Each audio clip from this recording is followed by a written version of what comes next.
Hello, this is Rod McNair for Tomorrow's World.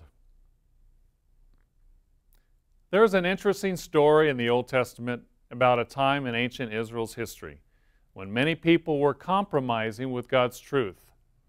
A faithful and dedicated prophet confronted a group of them with a question as fitting today as millennia ago.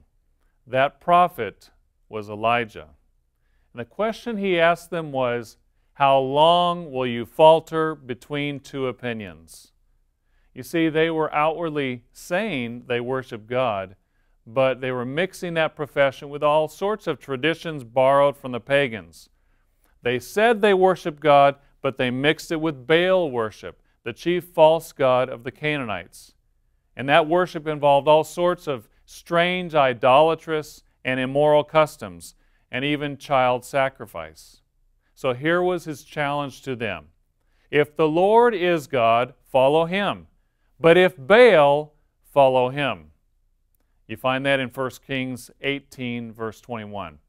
In other words, prove who really is God and then do what He says.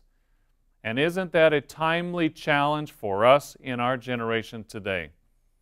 A lot of people today around the world claim to believe in God, profess allegiance to Jesus Christ. But how many actually read the Bible to find out what He says and then do it? Okay, let's get down to what this means for you and me. Do you say you believe in God, and yet there are areas in your life where you know in your heart you're not doing what He says? Maybe you know God says don't lie, but you lie a little anyway when it's necessary, so to speak. God says don't curse, but if you get in a jam, a little profanity comes out from time to time. God says keep the seventh-day Sabbath, Saturday, that's in the Bible. But maybe because your friends and neighbors and family and even your pastor says Sunday is the day of worship, you just go along to get along. God says don't commit fornication or adultery. And maybe you play around a little bit, live a promiscuous life, thinking it doesn't matter anyway, no one is knowing it anyway. Everyone comes to a point in their life when they have to choose. Are they going to live by their profession, by what they say, or not? Sometimes it leads to tough choices. Sometimes it means losing a job or losing friends. But Christ said unless we put Him first and pleasing Him first, we cannot be His disciple. So think about it.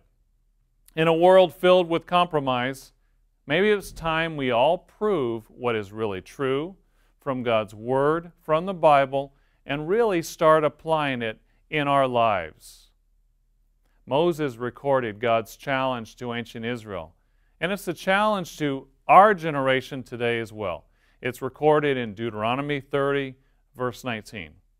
He said, I call heaven and earth as witnesses today against you, that I have set before you life and death, blessing and cursing. Therefore choose life, that both you and your descendants may live, that you may love the Lord your God, that you may obey His voice, that you may cling to Him, for He is your life and the length of your days.